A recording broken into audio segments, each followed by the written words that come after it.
बहन दोस्तों, सभी को प्रीमेच्योर रिटायरमेंट का इंतजार है। हाँ जी, माननीय कोर्ट ने, एएफटी ने एक ऐसा आदेश दिया है कि अब आपके लिए प्रीमेच्योर जाना आसान हो जाएगा।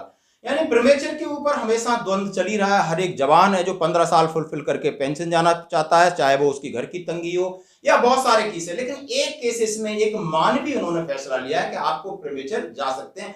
जो लोग उस कलह से जूझ रहे हो, कौन सी कलह के बारे में बोला है? सैन्य सेवा के कारण उत्पन्न होने वाली वैवाहिक कलह और तलाक की कार्रवाई पूर्व परिपक्व सेवानिवृत्ति के लिए वैध आधार नियम एएफटी ने कहा है। ट्रिब्यूनल ने कहा है विशुद्ध रूप से मानवीय आधार पर जो लोग मैरिटल डिस्कॉर्ड से जूझ रहे हैं, जो लोग डाइवोर्स उनका केस चल रहा है, उनको प्रीमेच्योर जाने की अनुमति दी जाए। क्योंकि यदि उसकी बीवी उसके साथ नहीं तो उसके पेरेंट्स हैं जो ओल्ड एज हैं, उनकी सेवा कौन करेगा?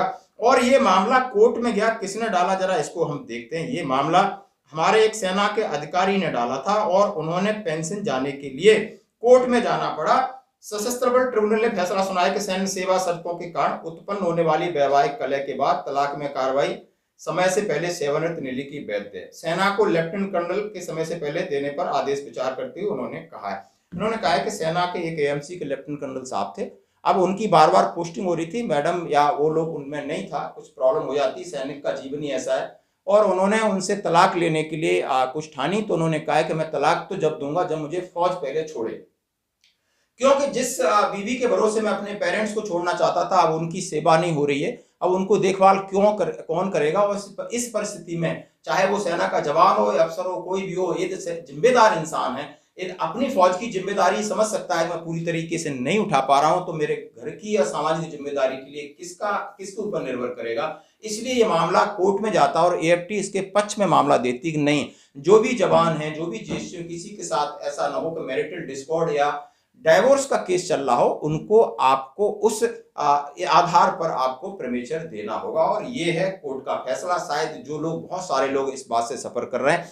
बाकी मैं प्रीमेच्योर की बात करूं, प्रीमेच्योर की दलड़े से कह सकता हूं कि अभी आपने देखा होगा, मैं कल एक बात कर रहा था कि मैं अपने जिस कोर्स से आया हूं तो उसमें एक महीने में सिर्फ 7 लोग जा सकते हैं। मतलब एक बड़ा, यानी 0.5%, वो भी कहां मैन हो रहा है? दिल्ली में हेडक्वार्टर में मैन हो रहा है, जाके एप्लीकेशन जाएंगे। यानी प्रीमेच्योर बहुत मुश्किल सा होता जा रहा है और धीरे धीरे आप समझ सकते हो, हम सब चाहते हैं कि अग्निवीर आए और हमें थोड़ा रिलीफ मिलेगा, रिलीफ में आराम मिलेगा और रिलीफ मानो हमें कहीं पेंशन जाने के लिए मिलेगा। शायद ये सपना तो नहीं रह जाएगा, क्योंकि अग्निवीरों से हम कितना काम ले सकते हो। यूनिट के एडमिनिस्ट्रेशन का हो, चाहे ऑपरेशनल कमिटमेंट हो, चाहे आप किसी भी प्रकार के कमिटमेंट हो, अग्निवीरों के भरोसे बिल्कुल नहीं छोड़ा जा सकता।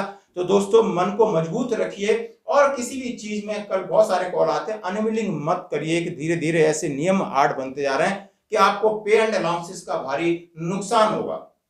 तो ये थी आज प्रीमेच्योर के ऊपर पूरी अपडेट के क्या चल रहा है सेना के अंदर, क्या चल रहा है सेना के बाहर, और इसके ऊपर कोर्ट की क्या राय है। धन्यवाद।